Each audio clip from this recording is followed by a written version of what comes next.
Yeah, I mean, you're correct. And I like the fact that you reference Franz Fanon.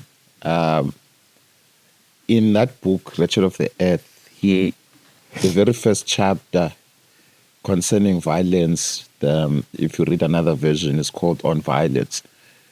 But he makes a very interesting observation, which I think is correct, about how settler colonial societies are governed.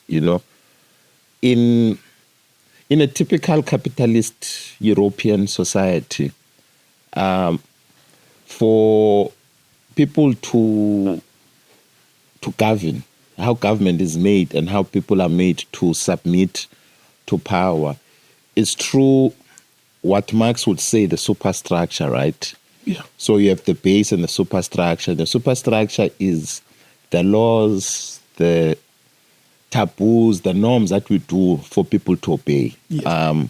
We have good etiquette. We have particular things that people do in society. You have the law, you have legislation, you have religious institutions.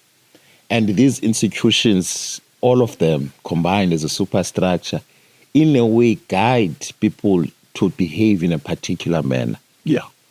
But Fanon's interesting observation is that in the colonial society, and specifically in a settler colonial society, you don't need the superstructure to govern people.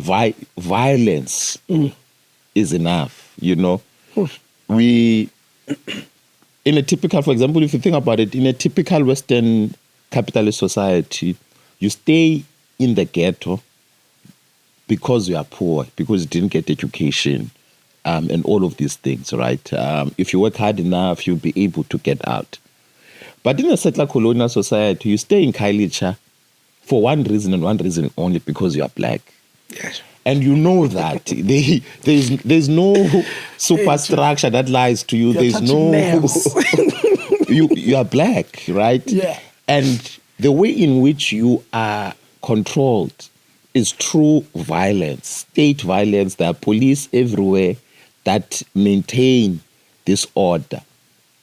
And as you said earlier on, then this violence, then it morphs itself over time, right? We are cooped into this space, far away from economic activity. So a typical lumpen proletariat, as Marx would call it, will always want to make a way to make money. Mm-hmm. And the best way to make money, shame, because the city is far away. So the best way to make money is to rob the people who go to the city and come back. All you need to do on a Friday evening, stand outside the train station, you'll make your bucks.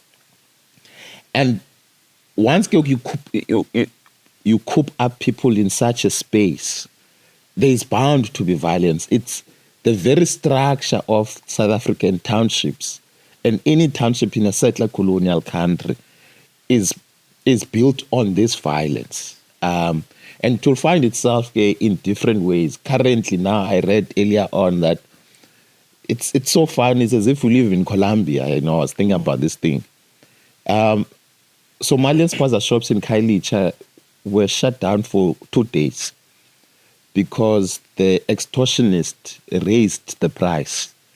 And Amachita who own the spaza shops were like, you know what, guys, we can't pay this. Apparently, yesterday they had a meeting and they came to an agreement that no, the price is not going to be raised, but the extortionist will then caution it. It's official. It's official. And it's funny that gangsters are meeting in a formal. Now you have to sit down as if you're talking to a politician, or a civil society group to engage gangsters. In Mthatha, Gift of the Givers apparently was threatened when they were delivering water to people who had just suffered from the disaster there. The mafia, they told them that you cannot give water to these people for free. Yeah. Because they're killing our business. So it's this violence that is constantly there. But there's a funny thing about the townships,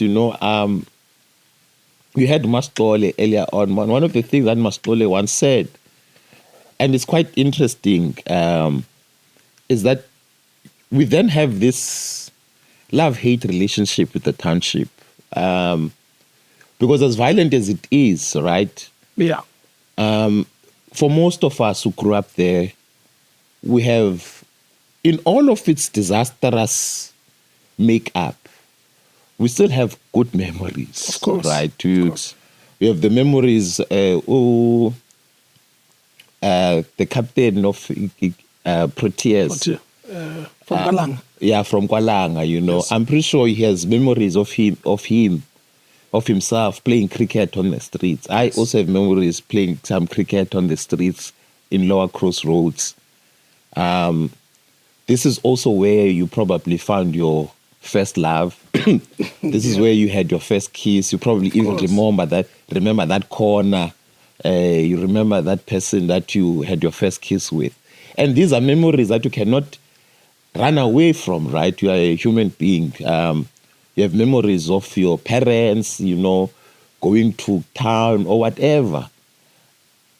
They are there. So you have this interesting love-hate relationship in this very, very violent space. Yeah. So essentially,